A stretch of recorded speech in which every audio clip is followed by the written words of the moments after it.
ఈ స్పేస్ అబద్ధాల్ని మీరు నమ్ముతున్నారు. నంబర్ 1, గ్రావిటీ అనేది కాంతిని వంచుతుంది. ఇది అందరూ ఒప్పుకోవాలి. కానీ కాంతి కణాలు అంటే ఫోటాన్స్కి మాస్ ఉండదు. మరి మాస్ లేని వస్తువుని గ్రావిటీ ఎఫెక్ట్ చేయకూడదు కదా. ఇక్కడ గ్రావిటీని మనం తప్పుగా అర్థం చేసుకుంటున్నాం. అది ఒక ఫోర్స్ కాదు. అసలు గ్రావిటీ అంటే ఒక వస్తువు వల్ల వచ్చే స్పేస్ టైంకి వచ్చే లక్షణం. ఒక వస్తువుకి ఎంత ఎక్కువ మాస్ ఉంటే అది స్పేస్ టైంని అంత ఎక్కువ వంచుతుంది. ఈ వంపు ఒక గుంటలా ఉంటుంది. సో స్పేస్లో భూమి చేసే గుంట కంటే సూర్యుడు చేసే గుంట పెద్దగా ఉంటుంది. ఒక గ్యాలక్సీ మరియు గ్యాలక్సీ క్లస్టర్స్ చేసే గుంటలు ఎంత పెద్దగా ఉంటాయంటే వాటి వెనకాల ఉన్న వస్తువుల్ని కూడా చూడొచ్చు. ఈ ఎఫెక్ట్ ని గ్రావిటేషనల్ లెన్సింగ్ అంటారు. సో గ్యాలక్సీ క్లస్టర్ వెనకాల ఉండే వస్తువుల నుండి వచ్చే కాంతి గ్యాలక్సీ క్లస్టర్ చేసే గుంటలో పడి ముందుకు వస్తాయి. సో గ్రావిటీ అనేది కాంతిని వంచదు, అది స్పేస్ టైం ని మాత్రమే వంచుతుంది అనే నిజం మీకు అర్థమైంది అనుకుంటున్నా. నంబర్ 2, ఒకసారి సూర్యుడి వంక చూడండి. ఏ కలర్లో కనబడుతున్నాడు? ఎల్లో, ఆరెంజ్ లేదా రెడ్ కలర్ అంటారు కదా. కానీ అది అబద్ధం అంటే మీరు ఏమంటారు? సూర్యుడి నుండి ఎలక్ట్రోమాగ్నెటిక్ స్పెక్ట్రంలో ఉన్న అన్ని కాంతులు సమానంగా వస్తాయి. కానీ మన కన్ను ఎల్లో, ఆరెంజ్ మరియు రెడ్ కలర్స్ ని మాత్రమే గుర్తిస్తుంది. నిజం చెప్పాలంటే సూర్యుడు వైట్ కలర్లో ఉంటాడు. ఎందుకంటే అన్ని రంగుల్ని కలిపితే వైట్ వస్తుంది కదా. మరి మనకి ఎల్లో కలర్లో ఎందుకు కనబడతాడు? దానికి కారణం భూమి వాతావరణం. ఎలక్ట్రోమాగ్నెటిక్ స్పెక్ట్రంలో బ్లూ కాంతికి తక్కువ వేవ్ లెంత్ ఉంటే రెడ్ కాంతికి ఎక్కువ ఉంటుంది. సో బ్లూ నుండి రెడ్ కి వెళ్లే కొద్దీ వేవ్ లెంత్ పెరుగుతూ వస్తుంది. తక్కువ వేవ్ లెంత్స్ ఉన్న కాంతిని అంటే బ్లూ కాంతిని వాతావరణం స్కాటర్ అంటే చెదరగొడుతుంది. అందుకే ఆకాశం బ్లూ కలర్ లో కనబడుతుంది. ఎక్కువ వేవ్ లెంత్ ఉన్న కాంతి అంటే రెడ్, ఎల్లో లాంటి వాటిని వాతావరణం ఏం చేయదు. సో సూర్యుడు ఎల్లోగా కనబడతాడు. నంబర్ 3, ఇది వింటే కామెడీగా ఉంటుంది. బ్లాక్ హోల్స్ అనేవి కనపడిన ప్రతి వస్తువుని మింగేస్తాయి అని మీరు నమ్ముతున్నారు కదా. అది అబద్ధం. బ్లాక్ హోల్స్ అంత క్రూరంగా ప్రవర్తించవు. అవి కూడా మన భూమి, సూర్యుడి లాంటి వస్తువులే. అంటే ఒక బ్లాక్ హోల్ ఎంత పెద్దగా ఉంటే గ్రావిటీ అంత ఎక్కువగా ఉంటుంది అని అర్థం. అప్పుడు సోలార్ సిస్టంలో సూర్యుడిని తీసేసి అంతే మాసున్న బ్లాక్ హోల్ని పెడితే ఏమవుతుంది? ఏమవ్వదు. మన భూమి పగిలిపోదు, సోలార్ సిస్టమ్ అంతమవ్వదు. కాకపోతే 8 నిమిషాల తర్వాత మాత్రమే సూర్యుడు మాయమైపోయాడు అని అర్థమవుతుంది. ఎందుకంటే దాని కాంతి మన వరకు రావడానికి 8 నిమిషాలు పడుతుంది. సోలార్ సిస్టంలోని అన్ని గ్రహాలు బ్లాక్ హోల్ చుట్టూ యథావిధిగా తిరుగుతుంటాయి అని మీకు ఇప్పటికే అర్థమై ఉండాలి. ఇలానే పాలపుంత మధ్యలో ఉండే బ్లాక్ హోల్ చుట్టూ స్టార్స్ తిరుగుతాయి. సో కాంతిని కూడా పుట్టించలేని పాలపుంత మధ్యలోని బ్లాక్ హోల్ ని ఈ స్టార్స్ ద్వారా కనిపెట్టాం. నంబర్ 4, బ్లాక్ హోల్స్ గురించి నమ్మే ఇంకో అబద్ధాన్ని తప్పకుండా ఖండించాలి.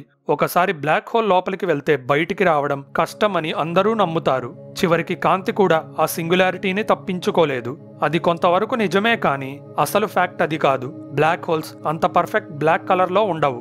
ఎందుకంటే అవి కొన్ని వింత కణాల్ని వదులుతూ ఉంటాయి. ఈ కణాలు కలిసి రేడియేషన్ గా మారతాయి. దీన్నే హాకింగ్ రేడియేషన్ అంటారు. ఈ చర్యని కనిపెట్టినందుకు స్టీఫెన్ హాకింగ్ కి మనం థ్యాంక్స్ చెప్పుకోవాలి. ఇలా కణాల్ని వదలటం అంటే పదార్థాన్ని కోల్పోవటం. ఐన్స్టీన్ ప్రకారం పదార్థం అంటే శక్తి. సో బ్లాక్ హోల్స్ క్రమంగా శక్తిని కోల్పోయి ఆవిరైపోతాయి. హలో ఫ్రెండ్స్, మీరు ఇంకా ఇలాంటి ఇంట్రెస్టింగ్ వీడియోస్ చూడాలంటే ఛానల్ సబ్స్క్రైబ్ బటన్ నొక్కి బెల్ ఐకాన్ క్లిక్ చేయండి. Hello friends. నంబర్ 5, స్పేస్ అంటే ఖాళీగా ఉంటుంది, అందులో ఏముండదు అని మీ స్కూల్ టీచర్ చెప్పి ఉంటారు.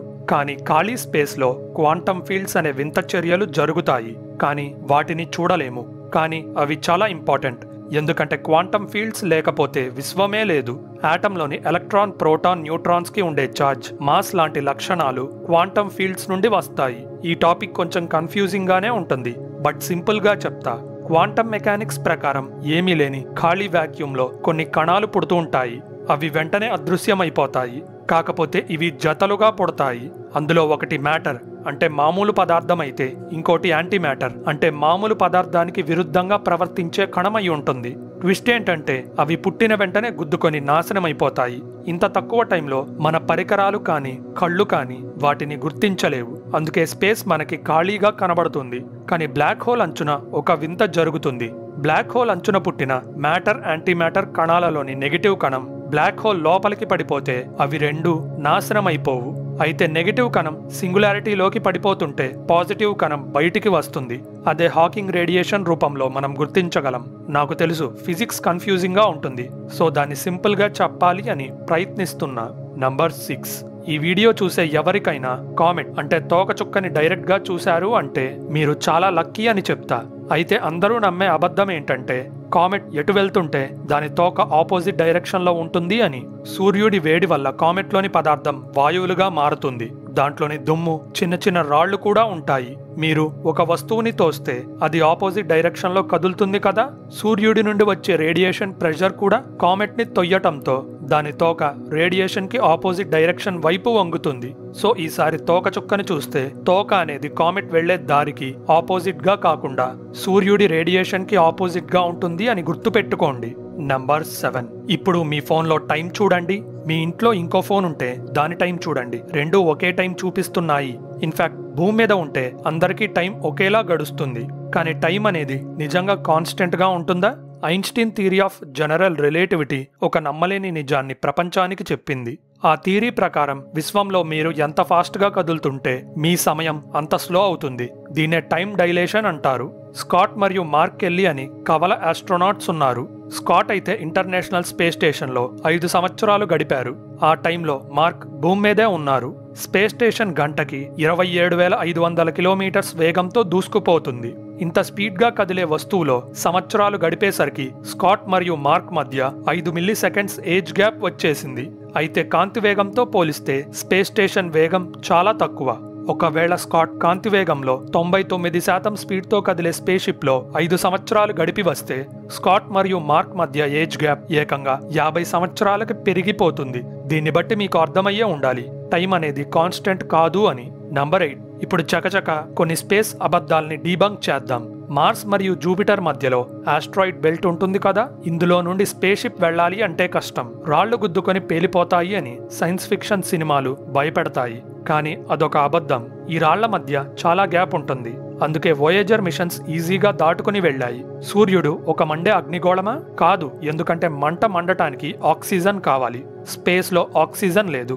సో మనకి వేడిని ఇచ్చే రేడియేషన్ సూర్యుడి మధ్యలో జరిగే న్యూక్లియర్ రియాక్షన్స్ నుండి పుడుతుంది. అయితే సూర్యుడికి దగ్గరగా ఉండే మెర్క్యూరీ అత్యంత వేడిగా ఉండాలి కదా. ఉండదు. ఆ ఘనత వీనస్ కి దక్కుతుంది. ఎందుకంటే మెర్క్యూరీ అత్యధిక టెంపరేచరే 430 డిగ్రీస్ అయితే వీనస్ ది 460 డిగ్రీస్ ఉంటుంది. దీనికి కారణం వీనస్ వాతావరణం. దాంట్లో ఎక్కువ కార్బన్ డైఆక్సైడ్ ఉంటుంది. కార్బన్ డైఆక్సైడ్ ఏం చేస్తుందో మీకు తెలుసు. సూర్యుడి వేడిలోని కొంత భాగం ఎస్కేప్ అవ్వకుండా CO2 ట్రాప్ చేస్తుంది. ఫలితంగా టెంపరేచర్స్ పెరిగిపోతాయి. కానీ మెర్క్యూరీకి దట్టమైన వాతావరణం లేదు. సో పడిన సూర్యకాంతి అంతరిక్షంలోకి రిఫ్లెక్ట్ అయ్యి వేడిని తీసుకొని వెళ్ళిపోతుంది. నంబర్ 9. స్పేస్ చాలా చల్లగా ఉంటుంది. అందులో ఫ్రీజ్ అయిపోతామనే అబద్ధాన్ని మీరు కూడా నమ్ముతున్నారా? స్పేస్ కి అసలు టెంపరేచరే ఉండదు. అసలు టెంపరేచర్ అంటే అర్థమే వేరు. ఒక వాల్యూమ్ తీసుకొని అందులో కణాలు ఎంత వేగంగా కదులుతున్నాయో చెప్పే మెజర్మెంటే టెంపరేచర్. కణాలు ఎక్కువ వేగంతో కదిలితే టెంపరేచర్ ఎక్కువ ఉన్నట్టు, తక్కువ వేగంతో కదిలితే టెంపరేచర్ తక్కువ ఉన్నట్టు. సో స్పేస్ లో కణాలు వేగంగా కదిలే చోటు ఉంటే మీరు ఫ్రీజ్ అయిపోరు. ఇలాంటి ఇంట్రెస్టింగ్ స్పేస్ ఫ్యాక్ట్స్ గురించి తెలుసుకోవాలంటే మన ఛానల్ సబ్స్క్రైబ్ బటన్ నొక్కి బెల్ ఐకాన్ క్లిక్ చేయండి. ఈ ఇన్ఫర్మేషన్ అందరికీ రీచ్ అవ్వాలంటే వీడియో లైక్ చేయడం మర్చిపోకండి.